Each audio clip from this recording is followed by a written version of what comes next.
Nobody benefits from me just thinking that I'm a shitty person. I think the part of the fairy tale that I am sad that I don't have is this vision of me being kind of this pristine, perfect wife. Like wanting to be in a relationship that the person never saw all the things you're deeply ashamed of. Yeah. And which I don't think I even understood that until right now. Welcome, Miranda Rae Mayo. Miranda Rae Mayo. We want to help you live your most loving life. I don't fit inside like the Disney princess box. Like I'm this messy, wild, emotional lover. I am almost judging him for loving me as a unique individual. A good love makes you love yourself more. I think it was surprising to me how much resistance I had to that. Hold me tenderly. There are so many bees. Oh wow, there's a lot. It's beautiful and terrifying. Yes. Which I feel like is a good metaphor For how I was last time? Yes. Yeah. Even talking about intimacy intimately is beautiful and terrifying. I think I'm finally just kind of settling into the fact that this man really loves me and I really love him.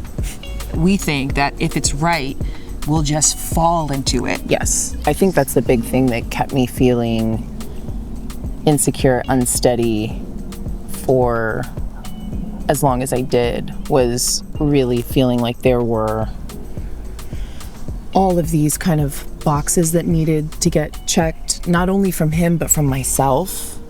And I think that's also part of the reason why I felt uneasy even talking about it, because I didn't really know where I stood in it either. Let's talk about that. Let's talk about expectations and blowing those out of the water. That sounds great. The star of this episode is Miranda Rae Mayo, an actor and singer best known for her role on Chicago Fire. Fun fact, Miranda Rae came on the podcast a few months back, and let's just say it was bumpy. Hello. Hello. We gotta do this again. Baby was here with her pants down. Yes? Yeah, that's okay. I don't want to leave. I know you don't, but Okay, you can sit right. look at Zai right now. Zai is so unbothered. So, we're trying this again. Please welcome Miranda. Hi. I feel like we're building friendship through adversity. Yeah, that's right. Right? That's right. Which I love. And it's nothing too intense. You know what I mean? It's not like, we're not trauma bonding. No. Just through adversity. It's like things aren't working out perfectly and we're still rolling with it. And we might get stung by a bee. Yeah. I don't think we will, though. I really don't. There's literally about 75 to 80 bees less than a few feet behind us. It's kind of fun. It's kind of dangerous.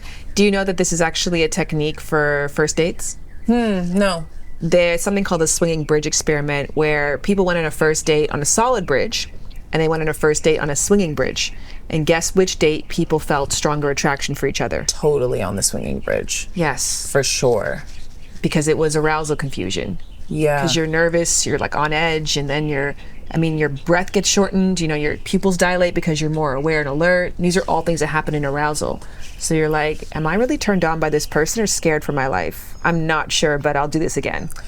Is that what happens also when, like, we're engaging with people that are totally unstable, or like fuckboys that are not, like, great for us, and we're like... Was it butterflies or was it a panic attack?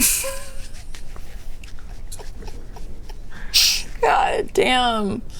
Yeah, for sure. Oh my God. For sure a panic attack for me.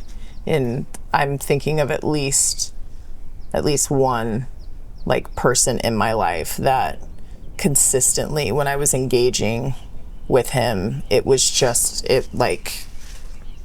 I had to be on alert, like anything could have happened, you know. That's so funny. Yeah. Was it a panic attack or was it butterflies? Okay, are you still in love Yeah, yes. Yes, I am. It's funny. I was watching your Duckworth episode, and there were some elements of what he was talking about in his experience that I kind of related to, just like being scared of full intimacy. The fear of commitment makes me feel like I can't commit to one person. So even in previous relationships, I always like, hey, like, can we, do the poly thing? I don't know if I can just commit to one person. And that's been my request for a while now, But also I haven't been in like a real like girlfriend-boyfriend relationship since 2021. What did you grow up thinking you were supposed to get from romantic relationships, or you were supposed to feel? I grew up learning that, a man is supposed to chase after me, that a man is supposed to take care of me financially, that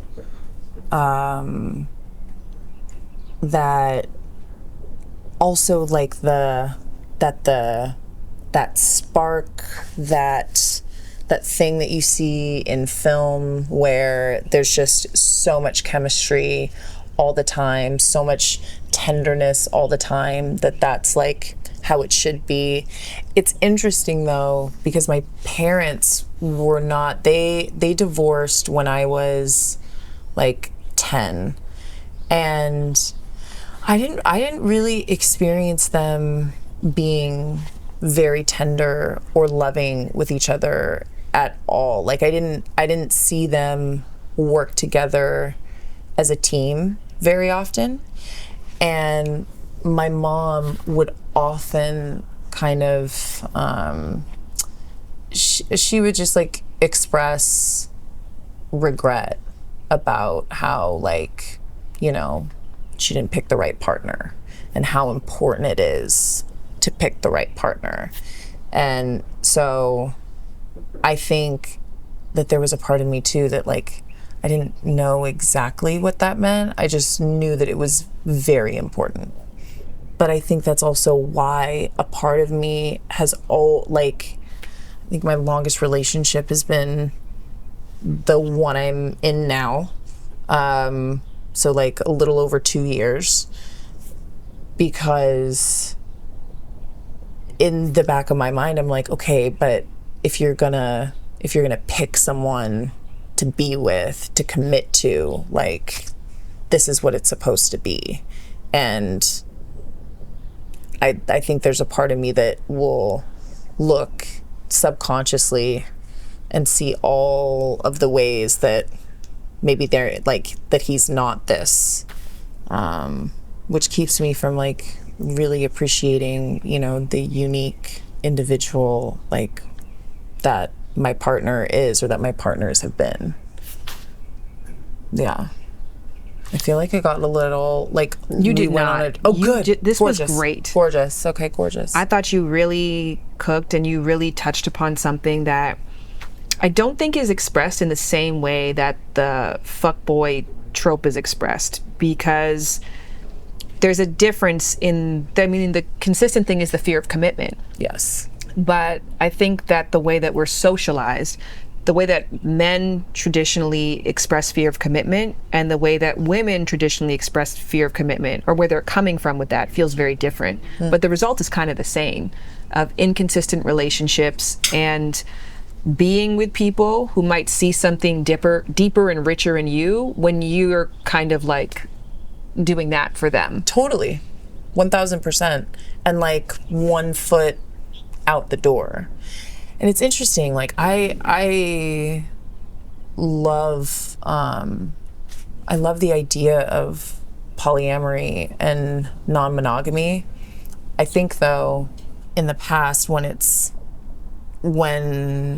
it comes to romance and romantic relationships, I think there's a part of me that would use like being in an open relationship just as a safety net so that I still can have availability, so that I can still have an escape route in case this is not the right person. It's a way for me to stay 1 foot in and 1 foot out, which I feel is different than, you know, fully being with someone and saying, you know, and I want to explore with this person and I want to explore with this person. I love talking through things versus around things. And I also want to respect your privacy. But I am deeply nosy about your current partner, how you guys met, how you fell in love, where you found the commonalities, when you decided to commit. So can you share as much as you can about the story of us in your case? Yeah. So it's funny. I was dating this guy in Chicago, and we were on a date, and I had just gotten on Chicago Fire. And so I remember talking to my manager at the time about, like, she was telling me, like, you really got to get clear on, you know, the charitable organizations that you want to give to. And I was like, that is correct. And that was a big priority for me too. So I was talking to this guy, we're at dinner, and he's like, yeah, like, you know, if you weren't acting, like, what's something else that you feel really passionate about? And I was like, I think it would be so dope if there was a program for kids that taught them about mindfulness. The next day, he sees an article come up on his feed. It's a CNN article about this organization out of Baltimore. These 3 young men replaced a detention with a mindfulness room in an elementary school in, like, Northwest Baltimore, which is one of the most violent, like, poverty-stricken neighborhoods in the country. I went to Coppin State University, so okay. yes. So, well, you know what? I'm acting like I know what that. I don't know what that is. Well, it's in that vicinity. Okay, in the gorgeous. neighborhood. Yes. Okay, Yeah. So in this neighborhood, they did this. They did this project, started this program, and the school went from having dozens of suspensions a year to having 0 for 8 years in a row. So I called and asked, you know, to talk to the founders, and Andres was one of the founders. And so I went and I shadowed them, and I went to the schools and just started getting heavily involved with the organization, donating, posting. I'm now on their board, but I was still with my boyfriend. He had a girlfriend, and the thing that I loved the most about him was that he didn't come on to me at all. And then we were single at the same time. I was organizing an event, a book signing event for them in Chicago. They wrote their first book and were doing a tour. And they were doing an event out in Madison. And I went out just to kind of see what was going on out there. But I knew that he was single and I was single. And I was like, well, let's see what happens. And I was supposed to drive back to Chicago that night, and I did not.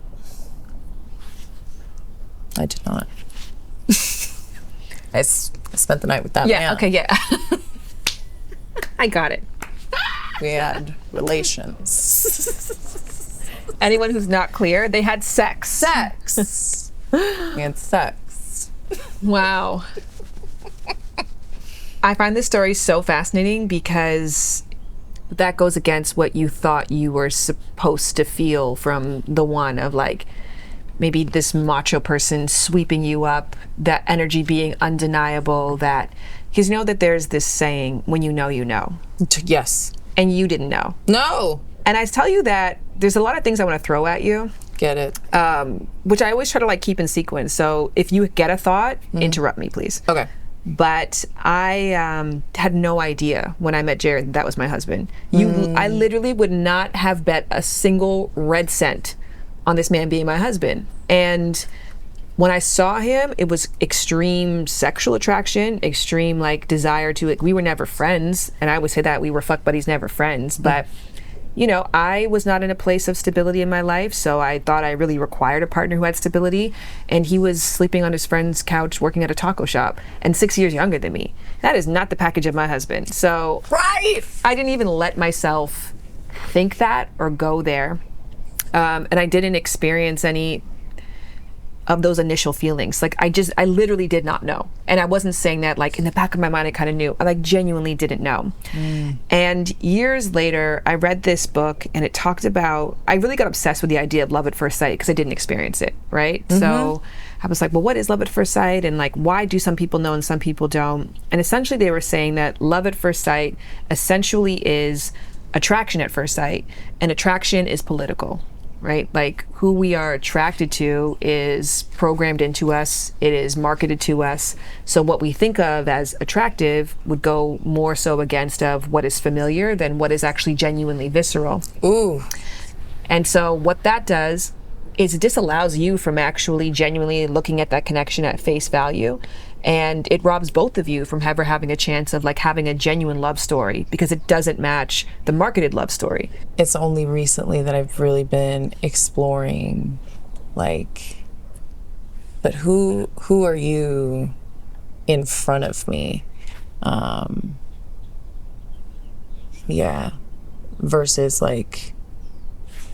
Versus what I think you should be.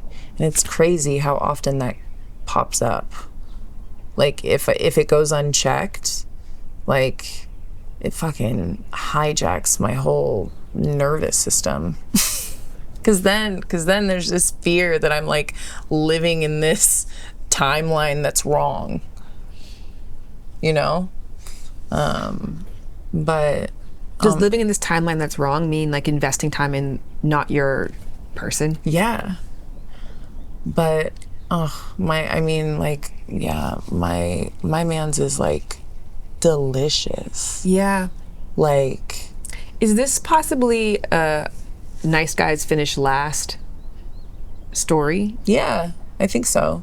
I think from the jump he was so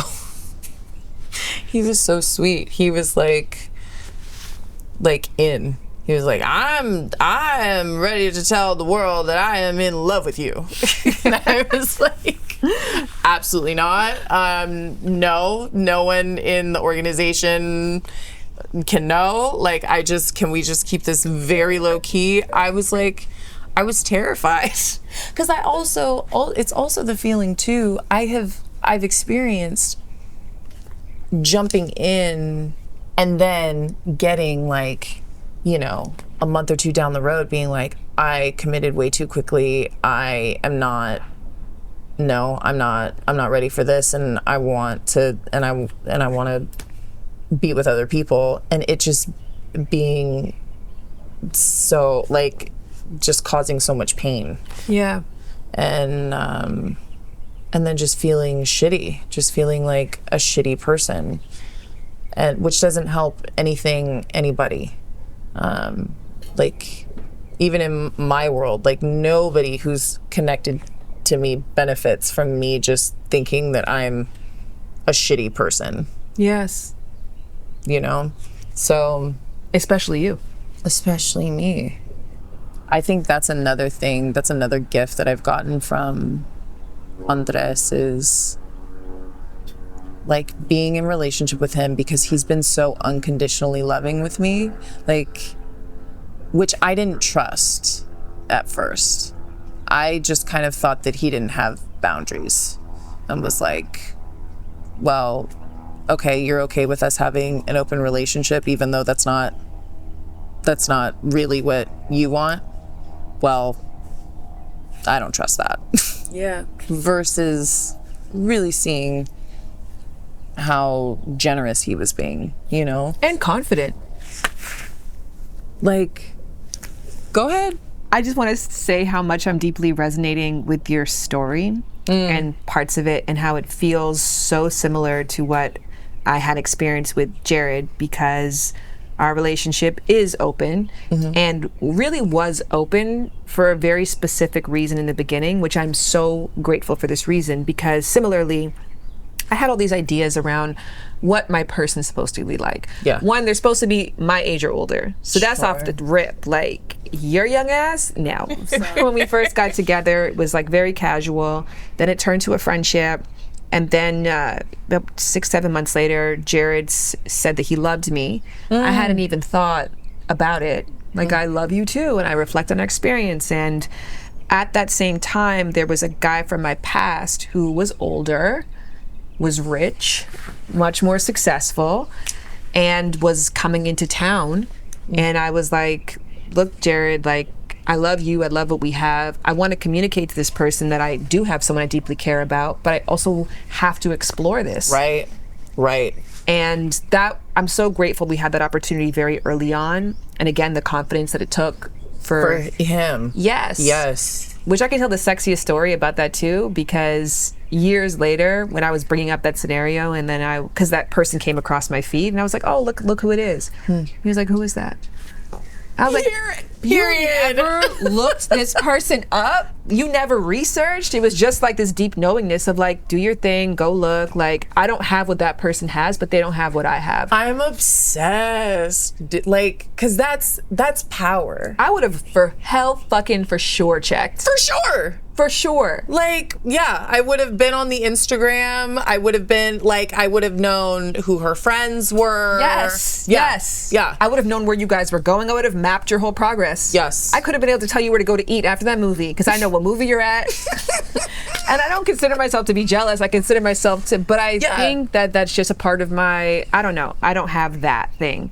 So I just want to say that to say, there's like kind of, I think people can be hearing your story with two different ears.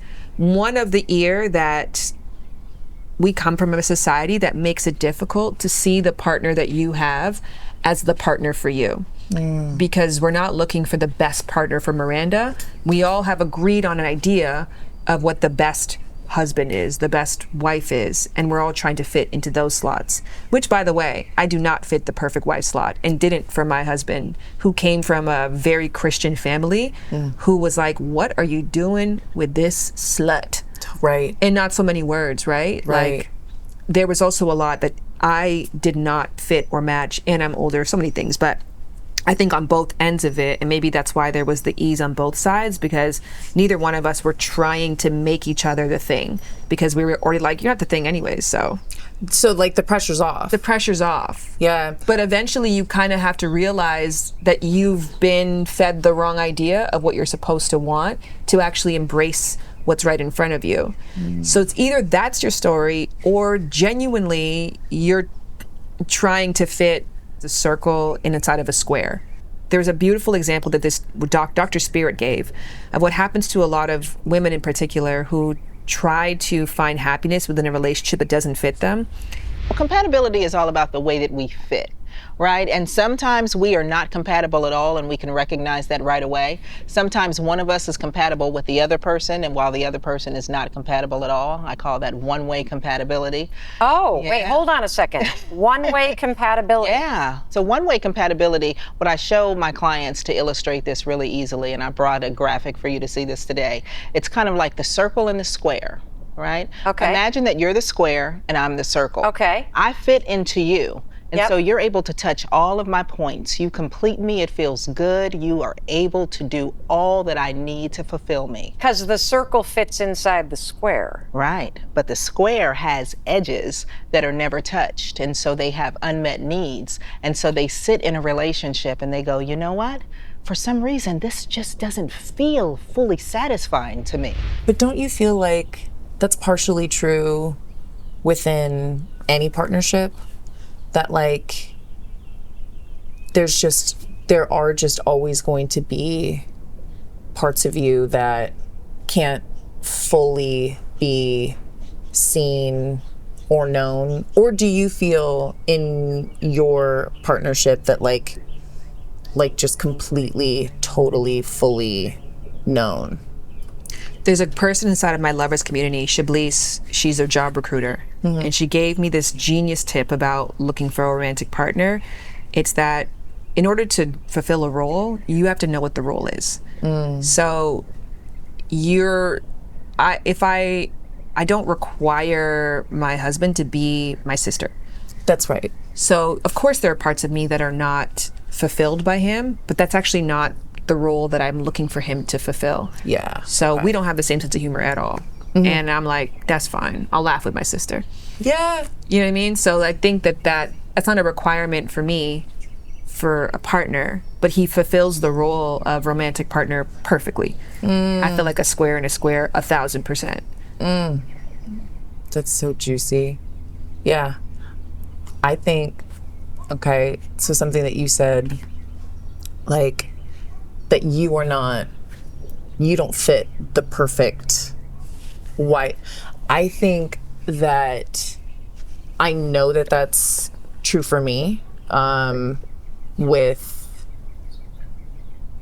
it's not even with what he thinks of as his perfect woman. I think that like I've had to come to terms with the fact that like I am not the idea of a perfect wife that like I've been sold like what I should be, you know? And I think that like I've gotten caught up in my relationship multiple times, like just feeling insecure, like almost judging him for loving me as a unique individual and not expecting me to fit into the perfect category, if that makes sense. Yes. You know, where it's like, oh, you're just okay with me picking my nose. Oh, you're just fine with that. I'm like very natural, right? Like, and I'm messy. And then that's ultimately what really, I think, gets in the way of me and connection, you know, me and intimately connecting with my partner and being able to like really love and appreciate him for the unique being that he is. It's like, well, I'm not appreciating myself for the unique being that I am, which goes back to what we were kind of talking about, what I was saying, like, I felt excited about talking about with you is this idea of like giving that which I want to receive in a relationship. And also sometimes realizing like if there's something that I am fiercely needing from my partner, a lot of times it is like that fierceness and that desperation is because I'm not giving it to myself, because my cup is like empty. I'm starved. So in those moments when I'm able to wake up and recognize that and start to give it to him, whether it's being seen, feeling heard, listening, conceding, saying I'm sorry, like whatever it is, it just fosters so much connection and restoration, I think. Yeah, especially in the midst of conflict. Mm-hmm. A good love makes you love yourself more. I do have a good love. I like being with Andy has shown me all of the ways that I thought, like, has shown me all of the ways, like, oh, you thought you were loving yourself? Like, no, baby. Like, see yourself. Like, this is how you love yourself. This is what you need. This is who you are. And it's okay. Because I think he was one of the first people that was like, yeah, I'm just down. I'm here. Like, yeah. Whatever you need, I'm with it. I think it was surprising to me how much resistance I had to that. Like, and surprise. Like, really? Like, you won't be down though once you come a little closer. Come a little closer. Oh, you're still, okay. Still down. Yeah. For anybody, I think, who's listening to this, who is relating to our stories, and I do consider your story so deeply related to my story, and I see so much beauty in your story, and no matter how it turns out, it's beautiful, because I'm a very big proponent of good, and good for now is still good, and you're very conscious of being good to your romantic partner and of giving and being honest about where you're at. Yeah. So regardless of how things pan out, they are consenting to what you're offering and saying, I want more of this and I'm getting something from this, and you in return. So if it ends tomorrow, it ended with both people being like, there was a completely fair exchange. We grew because of it. We've loved ourselves more because of it. We learned to love. And maybe we learned what we need more of in love from different partners. If on the flip side, you guys realize, or you in particular, because your partner's not here, but if you realize that this is my love story, it's just not the story that was marketed to me, and it's taking me a longer time to really embrace that and mourn the loss of the fairy tale, because that's a real thing too, right? Like mourning the fact that you're not gonna be with the Jason Momoa. I use him as an example, which I don't even know shit about this man. You know what's so funny though is that's what's hilarious to me is like he is like a little mini Puerto Rican Jason Momoa. Like he is like ripped, he has long hair, he like does yoga. Like my man is fine. Like he's so sexy. I think, wow, I think the part of the fairy tale that I am sad that I don't have is this kind of, I like this vision of me being kind of this pristine, perfect, like someone who has never been messy or fucked up. I think that's the part of the fantasy that I am like craving after and fiending for, is like to have never fucked up, to have never. Does that make any sense? Like wanting to be in a relationship that the person never saw all the things you're deeply ashamed of. Yeah.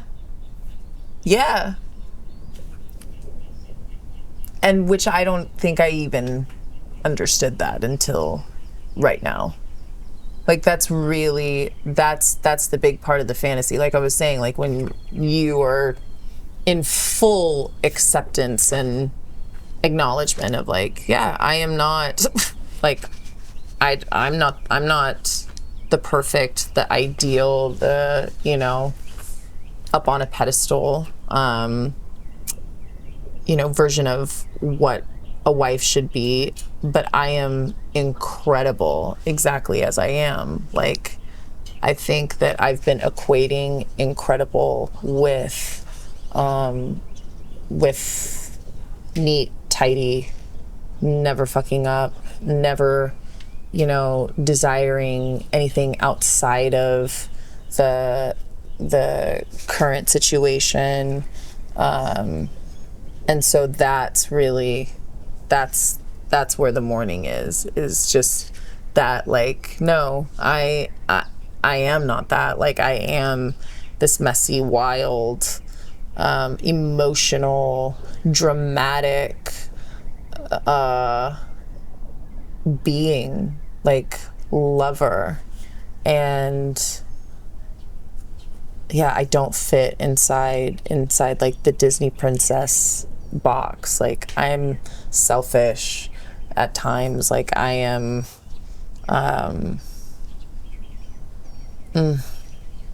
like, I hesitate, I'm fearful, and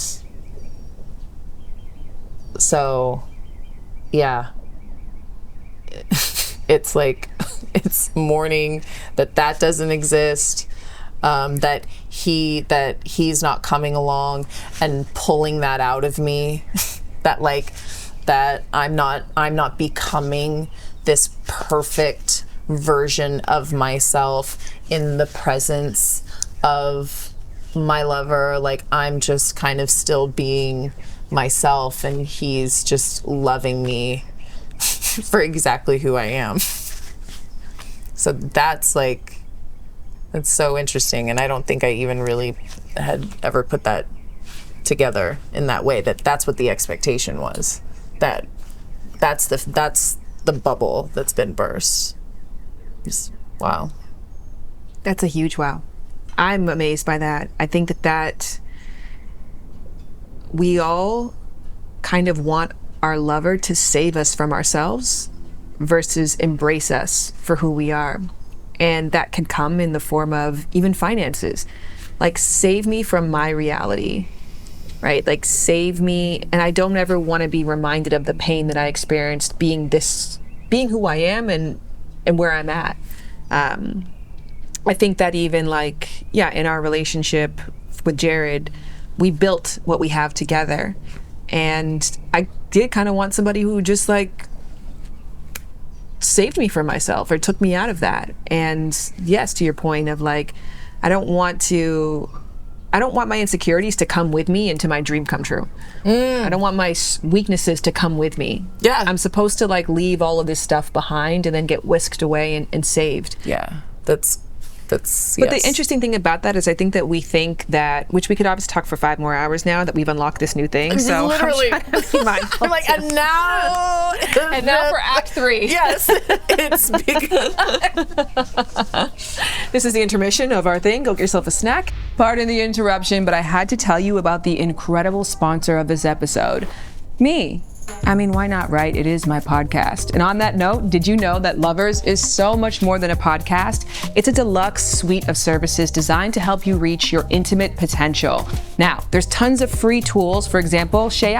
Yup, I trained in AI on the past 20 years of my work, so if you have a quick question and want to know how I've answered this in the past, go to the homepage. Then there's the newsletter, weekly letters for my lovers you can sign up for, and last but not least, there's my resource library of free quizzes and worksheets. Now, if you like these but want more, come a little closer.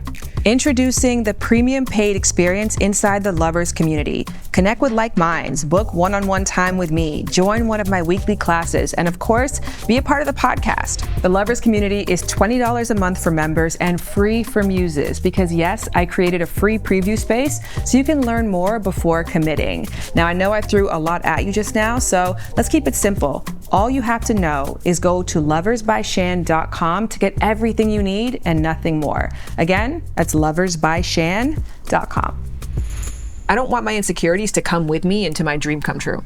I don't want my weaknesses to come with me. Yeah. I'm supposed to leave all of this stuff behind and then get whisked away and saved. Yes. The fear, I think, in that is that, and that comes from a kind of a parental love too, or parental fear, is that if I accept you and enjoy you, then you'll never become the best version of yourself. Yes. I'll never realize my potential if I am not constantly reminding you that you're not enough. Yes.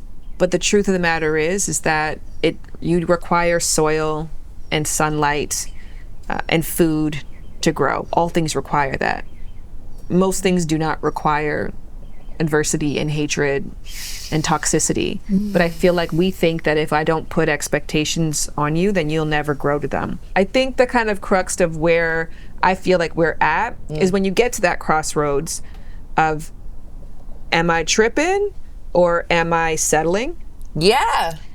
I think a good checkpoint is to reframe what you're looking for in a partner from a to have list to a to feel list. That's and juicy. In order to identify what you want to feel, when you kind of just really focus on the role of romantic partner, can you look at the wheel and tell me ideally what Miranda would want to feel when she's with the right person for that role? Ooh. Amazed, playful, eager, valued, proud, Ooh, peaceful and trusting. It's funny. Like, shocked. Did I say shocked? Mm-mm. Also disillusioned. That is something that I want to feel. And then you get to ask yourself, do I want to heal it or feel it?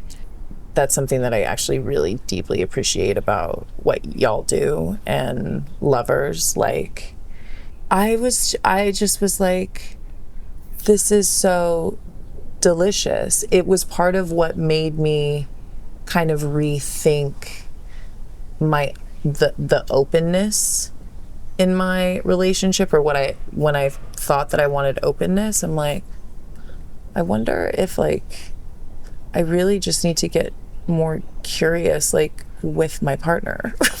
Yeah. And so I just really appreciate like this platform. It's made me get more curious about myself and just intimacy in general. Like, so thank you. Thank you for saying that. And I actually think that was a really great button for what this exercise is meant to do, because it's not, do you make me feel this way or not? It's instead, well, why is it important for me to feel this way? And is this because this is what's best for me or familiar to me? Because sometimes we want to feel nervous, right? Because we felt that in our home, and we attribute that maybe to our success in our career because our parents made us feel nervous all the time. And maybe we only attribute success with feeling like you're not enough. And so like, okay, well, why do I want that going forward? Just because that's what I had doesn't mean that's all that there is. And is there a way for me to live the life that I want to live without experiencing the feelings that made that made my life unenjoyable? Right. So I think that there's also a noticing for that, because I'm curious about like disillusioned and shocked. I don't resonate with them, but that doesn't mean that we can't explore them more. And if we had 5 more parts, I would love to. Yeah. So.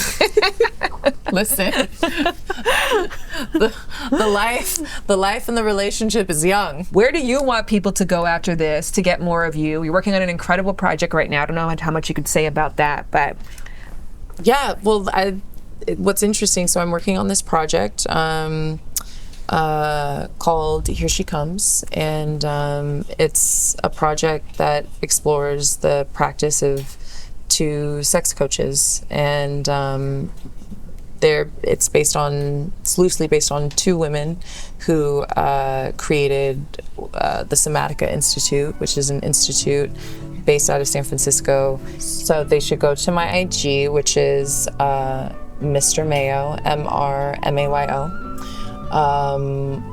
and or our Here She Comes Instagram, which is Here She Comes TV. HERESHECOMES TV. I'm pretty sure. important I want to note, double it's not check. CUMS. Yeah, It's no. COMES. But both are great too. Both are, and I was right. It is Here She Comes TV. That's my girl. We did it. Thank you for having me back. I know. Huge thank you to my girl, Miranda Rae Mayo, for bringing so much presence and self-awareness to this conversation. You can follow her on Instagram at Mr. Mayo, or follow her new project, Here She Comes TV. Okay, so we covered a lot in this conversation, from shedding the pressure to be perfect in love to letting go of the fairy tale that so many of us were told to chase. And I can't wait to unpack all of this with my lovers community. And did you know? You can be a part of that too. Head to loversbyshan.com/community to sign up. What's up, lovers? Hey. For anybody who watched last week's episode and is confused why it's the same outfit, it's because right now as you're watching this, I'm on vacation with my kids. So we had to bulk shoot a couple of things. Let's talk about this episode. I had so many thoughts and honestly a little bit of fear, because Miranda is my friend, of how people were going to interpret this. So I'm actually really excited to hear what you all heard. I love this conversation because talking about the fairy tale and what our expectations are regarding relationship, but also I brought healing because like I really relate to what Miranda was saying regarding having to be this perfect person to be in a relationship. And it's like being in a relationship with someone and be like, ew, you like me when I fart? Like, ew, who are you? Like kind of projecting your own stuff because you're not this perfect being. Am I fully accepting my partner with who they are, exactly as they are, if they don't change? And how can I support that person? And of course, like, they can then grow on their own, but am I constantly trying to push them in some direction? I have some sitting back and thinking of how I communicate to my partner so that they feel that radical acceptance and love. Did anybody interpret Miranda as a villain? We actually never got to talk after the Duckworth episode because just for timing, I guess not enough people were available. But I don't know if you guys read the comments underneath that video, but people had a very negative, visceral reaction towards some of the truths that he was sharing. And as Miranda stated, one, she related in some capacity to the Duckworth episode, and two, she's kind of the partner in the relationship who's a little bit, 1 foot in, 1 foot out. The one who suggested an open relationship because she wasn't quite sure if this was her relationship, or maybe not quite sure, if she was in essence polyamorous or monogamous. And some of it I could imagine maybe triggering in the same way, but I'm just curious if anybody felt that way at all.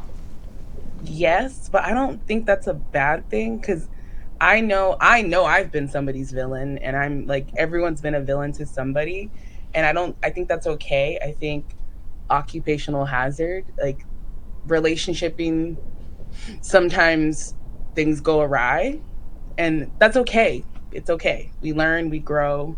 I think villains are a part of the journey. They're also actively working through it, and you can see that they are on their healing journey. So I'd rather hear from someone who's actually doing the work and that's going to share their truth plainly than someone who's going to sweet talk me into thinking they changed and they haven't. It would have been a bigger villain story for me if there were things that were done that they weren't aware of, or they were just doing it for the plot and they didn't understand. I think on the note of, and I get asked this question really often in my work, but people who are with a really nice person who they feel is treating them very well and is very kind, but they're wondering why they don't feel that thing towards them. I'm just curious if anybody here has ever experienced that, and or what advice would you give to somebody who asked that question? I haven't experienced it, but my sister actually just broke up with her boyfriend of 10 years, of the guy being that he's nice and really great. When she does dig down, there are specific things that she requires in a romantic relationship that he was not fulfilling. And he, even after trying so many times to try him to get on board with those specific things, he never was. And so I think what I would tell people is, okay, sit down with yourself and think about what this person is not fulfilling, or what is that thing that you think that you require, and is it an actual tangible thing, or is it just this fluff fairy tale? If it's the fluff fairy tale, maybe that's just something that you need to work out with yourself and you're not settling. If it is a tangible thing that's just not being met, have you communicated that with your partner? And if you have, then maybe this partner is not for you and it's time to move on. But if you haven't communicated, okay, time to communicate and work on that thing with your partner. Fire advice. I love that. All right, last but not least, what I'm curious about asking is the concept of self-love being an important component of being able to receive good romantic love. And we could see in this episode Miranda battling with self-acceptance and with believing that she had what it took to be a wife. I wonder if anybody else have felt like a deep resonant with that. I always wonder if I'm gonna be able to show up as a good wife. I don't really want kids. And not because I don't like kids, but just I'm afraid that I'm not gonna, that maternal instinct isn't gonna turn on. And what a gamble. Like, what a terrible gamble, you know? So I just wouldn't want to take that risk. So I'm always nervous to like meet a great guy and just to be honest and be like, look, dog, I don't know. The concept of radical acceptance and self-love, to me, condensed in one sentence: how the hell are you gonna love yourself? How the hell are you gonna love somebody else? whatever RuPaul said, okay? The self-acceptance and the self-love is deeply rooted in seeking validation within myself and not searching that outside.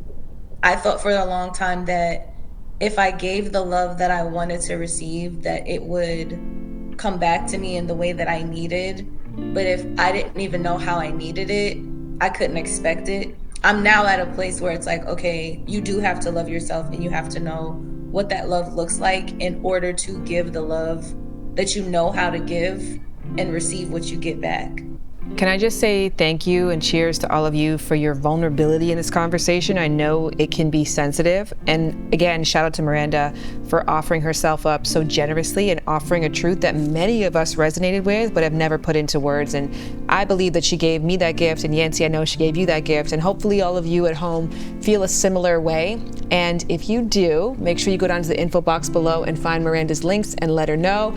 And lastly, while you're down there, look for a link to join the community so you can be a part of discussions just like this. But for now, I'm going to say bye to you all so I can get back to my friends over here, and we'll see you next time, lovers. That was a weird blow kiss. That's the right one. All right, sorry guys. If you were to access your own to feel wheel resource, what is one thing that you have learned recently that is important for you to feel in a relationship? I would like to feel happy in a relationship, which is joyful, interested, proud, respected. Yes to feeling happy. I think the word when I looked at that I'd like to feel more of, or I enjoy feeling, is jealous. When I'm jealous, I get belly button piercings, I work out more, you know what I mean? Like I think it brings out a little edge in me that I enjoy.